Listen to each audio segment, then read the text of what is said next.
شروع اللہ کے نام سے جو بڑا مہربان نہایت رحم والا ہے۔ یاسین، قسم ہے قرآن کی جو حکمت سے بھرا ہوا ہے۔ اے محمد صلی اللہ علیہ وآلہ وسلم، بے شک تم پیغمبروں میں سے ہو سیدھے رستے پر۔ یہ خدائے غالب اور مہربان نے نازل کیا ہے تاکہ تم ان لوگوں کو جن کے باپ دادا کو متنبع نہیں کیا گیا تھا متنبع کر دو۔ وہ غفلت میں پڑے ہوئے، ان میں سے اکثر پر خدا کی بات پوری ہو چکی ہے، سو وہ ایمان نہیں لائیں گے۔ ہم نے ان کی گردنوں میں طوق ڈال رکھے ہیں اور وہ ٹھوڑیوں تک پھنسے ہوئے ہیں تو ان کے سر پھول رہے ہیں، اور ہم نے ان کے آگے بھی دیوار بنا دی اور ان کے پیچھے بھی، پھر ان پر پردہ ڈال دیا تو یہ دیکھ نہیں سکتے۔ اور تم ان کو نصیحت کرو یا نہ کرو ان کے لیے برابر ہے، وہ ایمان نہیں لانے کے۔ تم تو صرف اس شخص کو نصیحت کر سکتے ہو جو نصیحت کی پیروی کرے اور خدا سے غائبانہ ڈرے، سو اس کو مغفرت اور بڑے ثواب کی بشارت سنا دو۔ بے شک ہم مردوں کو زندہ کریں گے، اور جو کچھ وہ آگے بھیج چکے اور جو ان کے نشان پیچھے رہ گئے ہم ان کو قلم بند کر لیتے ہیں، اور ہر چیز کو ہم نے کتاب روشن یعنی لوح محفوظ میں لکھ رکھا ہے۔ اور ان سے گاؤں والوں کا قصہ بیان کرو جب ان کے پاس پیغمبر آئے، یعنی جب ہم نے ان کی طرف 2 پیغمبر بھیجے تو انہوں نے ان کو جھٹلایا، پھر ہم نے تیسرے سے تقویت دی تو انہوں نے کہا کہ ہم تمہاری طرف پیغمبر ہو کر آئے۔ وہ بولے کہ تم اور کچھ نہیں مگر ہماری طرح کے آدمی ہو، اور خدا نے کوئی چیز بھی نازل نہیں کی، تم محض جھوٹ بولتے ہو۔ انہوں نے کہا کہ ہمارا پروردگار جانتا ہے کہ ہم تمہاری طرف پیغام دے کر بھیجے گئے، اور ہمارے ذمے تو صاف صاف پہنچا دینا ہے اور بس۔ وہ بولے کہ ہم تم کو نامبارک دیکھتے ہیں، اگر تم باز نہ آؤ گے تو ہم تمہیں سنسار کر دیں گے اور تم کو ہم سے دکھ دینے والا عذاب پہنچے گا۔ انہوں نے کہا کہ تمہاری نحوست تمہارے ساتھ ہے، کیا اس لیے کہ تم کو نصیحت کی گئی، بلکہ تم ایسے لوگ ہو جو حد سے تجاوز کر گئے ہو۔ اور شہر کے پرلے کنارے سے ایک آدمی دوڑتا ہوا آیا، کہنے لگا کہ اے میری قوم، پیغمبروں کے پیچھے چلو، ایسوں کے جو تم سے صلہ نہیں مانگتے اور وہ سیدھے رستے پر ہیں۔ اور مجھے کیا ہے کہ میں اس کی پرستش نہ کروں جس نے مجھے پیدا کیا، اور اسی کی طرف تم کو لوٹ کر جانا ہے۔ کیا میں ان کو چھوڑ کر اوروں کو معبود بناؤں؟ اگر خدا میرے حق میں نقصان کرنا چاہے تو ان کی سفارش مجھے کچھ بھی فائدہ نہ دے سکے اور نہ وہ مجھے چھڑا ہی سکے، تب تو میں صریح گمراہی میں مبتلا ہو گیا۔ میں تمہارے پروردگار پر ایمان لایا ہوں، سو میری بات سن رکھو۔ حکم ہوا کہ بہشت میں داخل ہو جا۔ بولا کاش میری قوم کو خبر ہو کہ خدا نے مجھے بخش دیا اور عزت والوں میں کیا، اور ہم نے اس کے بعد اس کی قوم پر کوئی لشکر نہیں اتارا، اور نہ ہم اتارنے والے تھے۔ وہ تو صرف ایک چنگھاڑ تھی آتشی، سو وہ اس سے ناگہاں بجھ کر رہ گئے۔ بندوں پر افسوس ہے کہ ان کے پاس کوئی پیغمبر نہیں آتا مگر اس سے تمسخر کرتے ہیں۔ کیا انہوں نے نہیں دیکھا کہ ہم نے ان سے پہلے بہت سے لوگوں کو ہلاک کر دیا تھا؟ اب وہ ان کی طرف لوٹ کر نہیں آئیں گے، اور سب کے سب ہمارے روبرو حاضر کیے جائیں گے۔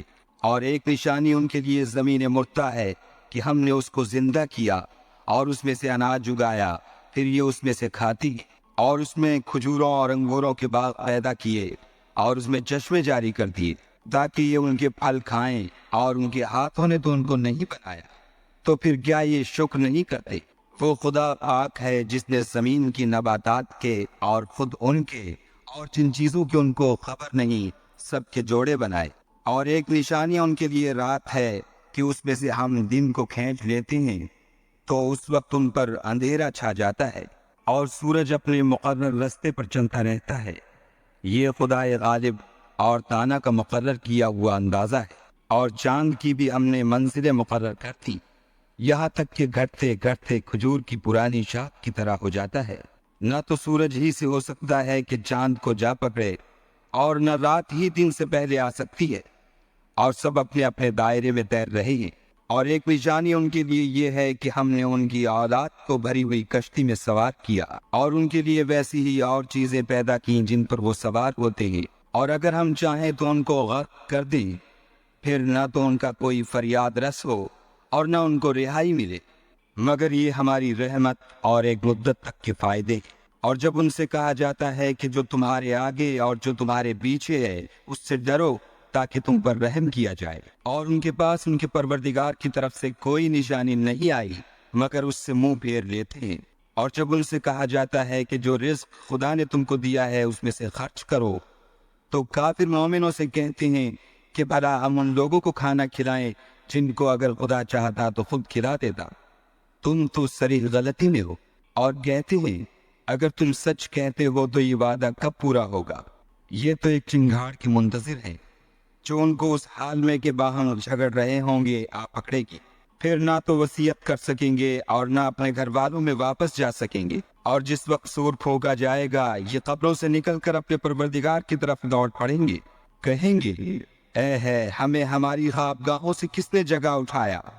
یہ وہی تو ہے جس کا خدا نے وعدہ کیا تھا اور پیغمبروں نے سچ کہا تھا، صرف ایک زور کی آواز کا ہونا ہوگا کہ سب کے سب ہمارے روبرو حاضر ہوں گے۔ اس روز کسی شخص پر کچھ بھی ظلم نہیں کیا جائے گا اور تم کو بدلہ ویسا ہی ملے گا جیسے تم کام کرتے تھے۔ اہل جنت اس روز عیش و نشاط کے مشغلے میں ہوں گے، وہ بھی اور ان کی بیویاں بھی سایوں میں تختوں پر تکیے لگائے بیٹھے ہوں گے، وہاں ان کے لیے بیوے اور جو چاہیں گے موجود ہوگا۔ پروردگار مہربان کی طرف سے سلام کہا جائے گا، اور گناہ گارو تم آج الگ ہو جاؤ۔ اے آدم کی اولاد، ہم نے تم سے کہہ نہیں دیا تھا کہ شیطان کو نہ پوجنا، وہ تمہارا کھلا دشمن ہے، اور یہ کہ میری ہی عبادت کرنا یہی سیدھا رستہ ہے۔ اور اس نے تم میں سے بہت سی خلقت کو گمراہ کر دیا تھا، تو کیا تم سمجھتے نہیں تھے؟ یہی وہ جہنم ہے جس کی تمہیں خبر دی جاتی تھی۔ سو جو تم کفر کرتے رہے ہو اس کے بدلے آج اس میں داخل ہو جاؤ۔ آج ہم ان کے منہوں پر مہر لگا دیں گے، اور جو کچھ یہ کرتے رہے تھے ان کے ہاتھ ہم سے بیان کر دیں گے، اور ان کے پاؤں اس کی گواہی دیں گے۔ اور اگر ہم چاہیں تو ان کی آنکھوں کو مٹا کر اندھا کر دیں، پھر یہ رستے کو دوڑیں تو کہاں دیکھ سکیں گے؟ اور اگر ہم چاہیں تو ان کی جگہ پر ان کی صورتیں بدل دیں، پھر وہاں سے نہ آگے جا سکیں اور نہ پیچھے لوٹ سکیں۔ اور جس کو ہم بڑی عمر دیتے ہیں تو اسے خلقت میں عہدہ کر دیتے ہیں، تو کیا یہ سمجھتے نہیں؟ اور ہم نے ان پیغمبر کو شعر گوئی نہیں سکھائی اور نہ وہ ان کو شایع ہے، یہ تو محض نصیحت اور صاف صاف قرآن پر از حکمت ہے، تاکہ اس شخص کو جو زندہ ہو ہدایت کا رستہ دکھائے اور کافروں پر بات پوری ہو جائے۔ کیا انہوں نے نہیں دیکھا کہ جو چیزیں ہم نے اپنے ہاتھوں سے بنائی ان میں سے ہم نے ان کے لیے چار پائے پیدا کر دیے، اور یہ ان کے مالک ہیں، اور ان کو ان کے قابو میں کر دیا، تو کوئی تو ان میں سے ان کی سواری ہے اور کسی کو یہ کھاتی ہے، اور ان میں ان کے لیے اور فائدے اور پینے کی چیزیں ہیں، تو کیا یہ شکر نہیں کرتے؟ اور انہوں نے خدا کے سوا اور معبود بنا لیے ہیں کہ شاید ان سے ان کو مدد پہنچے، مگر وہ ان کی مدد کی ہرگز طاقت نہیں رکھتی، اور وہ ان کی فوج ہو کر حاضر کیے جائیں گے۔ تو ان کی باتیں تمہیں غمناک نہ کر دیں، یہ جو کچھ چھپاتے اور جو کچھ ظاہر کرتے ہیں ہمیں سب معلوم ہے۔ کیا انسان نے نہیں دیکھا کہ ہم نے اس کو نطفے سے پیدا کیا، پھر وہ تڑا جھگڑنے لگا اور ہمارے بارے میں مثالیں بیان کرنے لگا اور اپنی پیدائش کو بھول گیا، کہنے لگا کہ جب ہڈیاں بوزیدہ ہو جائیں گی تو ان کو کون زندہ کرے گا؟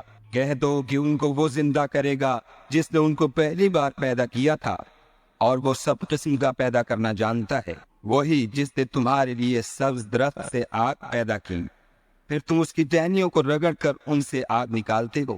اللہ جس نے آسمانوں اور زمین کو پیدا کیا، کیا وہ اس بات پر قادر نہیں کہ ان کو پھر ویسے ہی پیدا کرتے ہیں؟